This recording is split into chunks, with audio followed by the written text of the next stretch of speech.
বিশ্বনাথৰ নৱনিৰ্মিত 200খন বিছনাযুক্ত জিলা চিকিৎসালয় উদ্বোধন মুখ্যমন্ত্ৰী ড হিমন্ত বিশ্ব শৰ্মাৰ নৱনিৰ্মিত মেডিকেল কলেজখন পৰিদৰ্শন কৰে মুখ্যমন্ত্ৰীগৰাকীয়ে।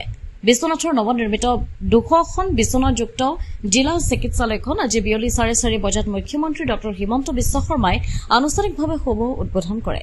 ইয়াৰ পূৰ্বে বিশ্বনাথত নৱনিৰ্মিত মেডিকেল কলেজখন পৰিদৰ্শন কৰে মুখ্যমন্ত্ৰী ড হিমন্ত বিশ্ব শৰ্মাই।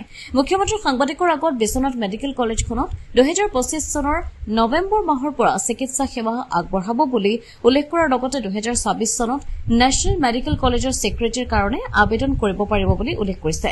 বিশ্বনাথ চিকিৎসালয়ত এটা ডায়েলিচিছ কেন্দ্ৰ দিয়াৰ কথা উল্লেখ কৰাৰ লগতে অহা নৱেম্বৰ মাহৰ পৰা এই ডায়েলিচিছ কেন্দ্ৰটো আৰম্ভ হ'ব বুলিও উল্লেখ কৰিছে।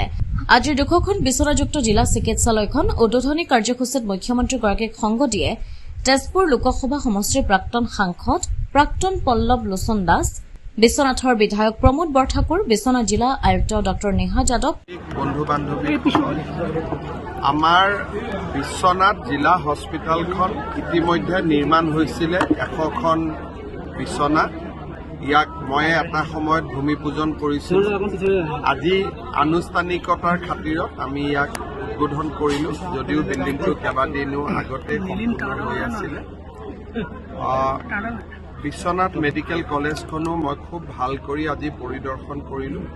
2025 চনৰ নৱেম্বৰ মাহত এই মেডিকেল কলেজখনত আমি সেৱা আগবঢ়াব পাৰিম আৰু 26 চনত নেশ্যনেল মেডিকেল কাউন্সিলৰ স্বীকৃতিৰ কাৰণে আমি আবেদন কৰিব পাৰিম। ছাৰ, বিশ্বনাথ যি চিকিৎসালয় আছে তাত ICU 10টাকে আছে, কিন্তু এতিয়াও কাৰ্যক্ষম হোৱা নাই মানুহৰ চাওক, আমাৰ মেডিকেল কলেজখন আৰু এটা বছৰ আছে।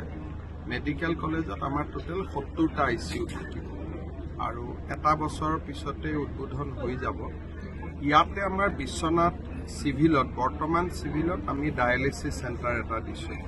সেই ডায়েলিচিছ চেণ্টাৰো মই ভাবোঁ 2-2.5 মাহৰ ভিতৰত আৰম্ভ হ'ব আৰু অহা বছৰলৈ বিশ্বনাথৰ গোটেই স্বাস্থ্য খণ্ডটোৱে বদলি যাব। এইকেইটা দিন মাজত অলপ চলপ মিলাই থাকোঁতে কষ্ট হয়, কাৰণ আমাৰ সমস্যাটো হ'ল কি, মেডিকেল কলেজবিলাক হোৱাৰ কাৰণে হেল্থ এড আমাৰ ডক্টৰ কমি গৈছে, চব মেডিকেল কলেজলৈকে গৈ আছে। সেইকাৰণে ডিষ্ট্ৰিক্ট হস্পিটেলবিলাক চলোৱাত আমি কিছু অসুবিধা পাই আছোঁ। যিহেতু মেডিকেলত ইমান ডক্টৰ যাব খোজে, ডিষ্ট্ৰিক্ট হস্পিটেলত ইমান আহিব নোখোজে, বিশ্বনাথৰ সমস্যাটো অহা বছৰ সমাধান হৈ যাব। ছাৰ, দিল্লী মেট্ৰিক উত্তীৰ্ণক মানে নামভৰ্তি কৰিছে, কৰিব নোৱাৰে। সাৰদা দেৱীত এখন বিদ্যালয় বিচাৰি মানে ক'ত যোৰহাটত হৈছে মেডিকেলত নহয় ছাৰ, মেট্ৰিকত উত্তীৰ্ণ হোৱা তেনেকুৱা প্ৰমাণপত্ৰ লৈ পেলাই হাই ছেকেণ্ডেৰীত এডমিশ্যন দাবী। মই নাজানো, মই চাই দিম বাৰু, কিন্তু দিব নালাগে। একচুৱেলি স্কুলখনে যদি পৰ্টেলত বিচাৰি নাপায়, আৰু যিগৰাকী ছাত্ৰৰ ক্ষেত্ৰত ওলাইছে তেওঁ অসমৰ পৰা আকৌ সেই একে বছৰে বৰ্ডৰ পৰীক্ষা দিছিলে, ফেইল কৰিছে। মই চাই ল'ম বাৰু।